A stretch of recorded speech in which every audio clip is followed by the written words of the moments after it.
I think there's no doubting that doubling down is what the powers that be are all about at the moment.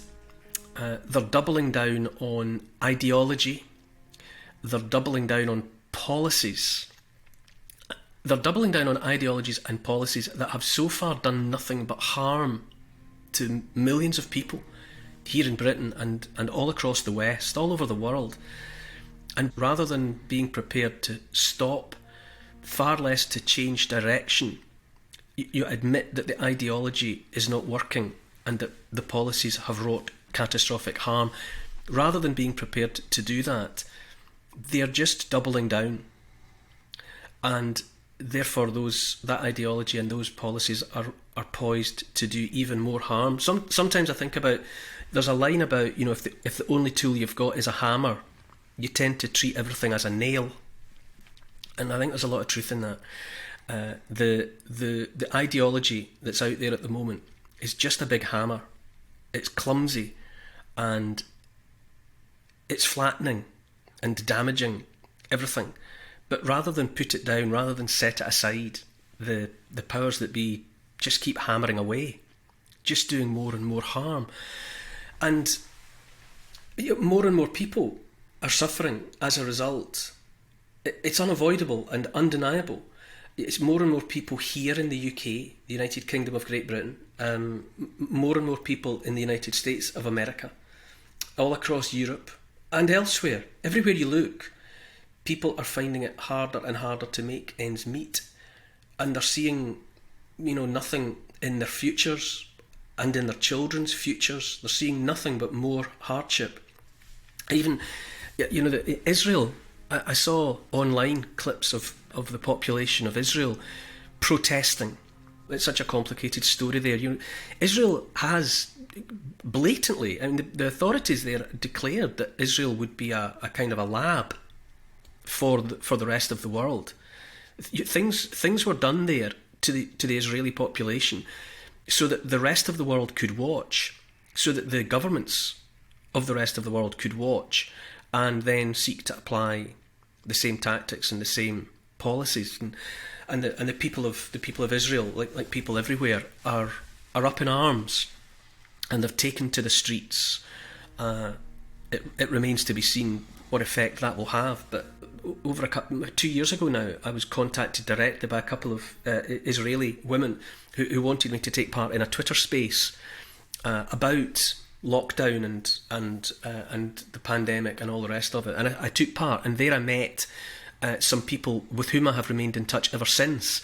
And also it made me pay attention to what was happening in Israel in a way and to an extent that wouldn't otherwise have happened. And so my paying so much attention now to Israel is another of these unexpected, unintended consequences of everything else that's going on. But to get back to the point, more and more people, I would say, are left with nothing to lose. It's not being reported because the complicit mainstream media have no appetite, no inclination whatsoever to pay attention to the harm that's being done, because they are complicit in it. But the fact is, reported or not, the revolution will not be televised, as they say. More and more people are saying that enough is enough. And that's what happens to people who are left with nothing to lose. Well, you've taken it all. You've taken it all. What more do you want? So you've got the disastrous lockdowns, all the damage to health, all the damage to economies, and really more pernicious to the fabric of society. That's something else that's not reported on. Society has changed. My sense of the wider community has been altered, and that fabric of the community has been torn in ways that are hard to articulate, but I'm sure many people can feel it, sense it, even if they can't put it into words. And those harms done are not being addressed, and instead administrations are simply doubling down.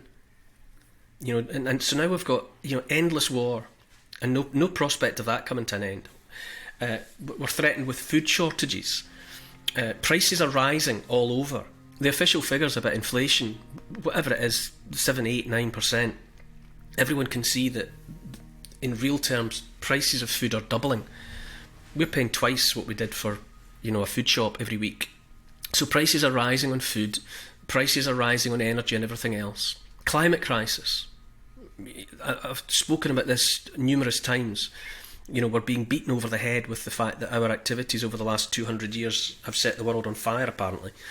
We're just the latest population to be hit with talk of climate crisis.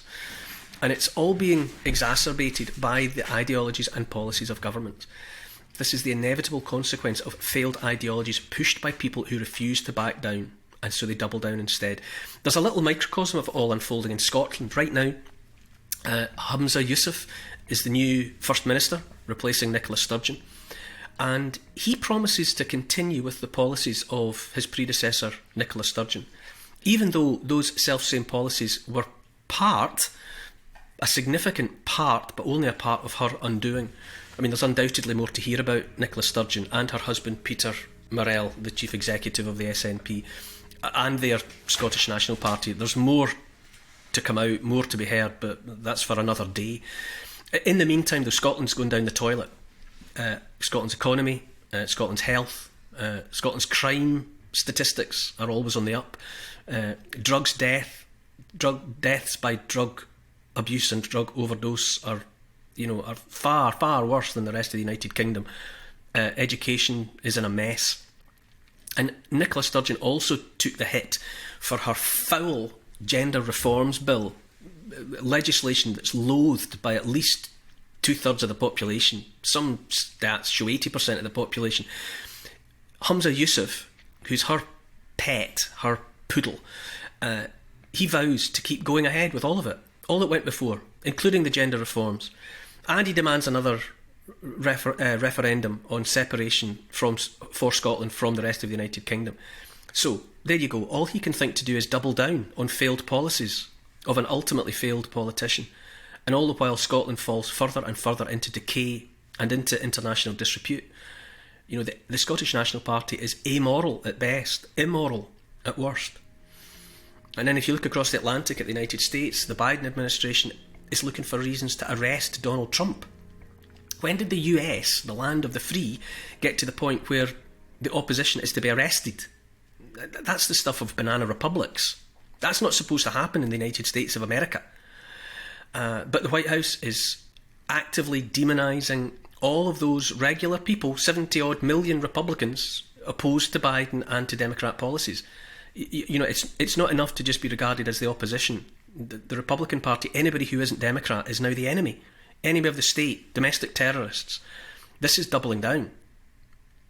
That's because not enough people are taking to the Democrat policies, to the Democrat ideology, and so rather than change their ways, they're just doubling down.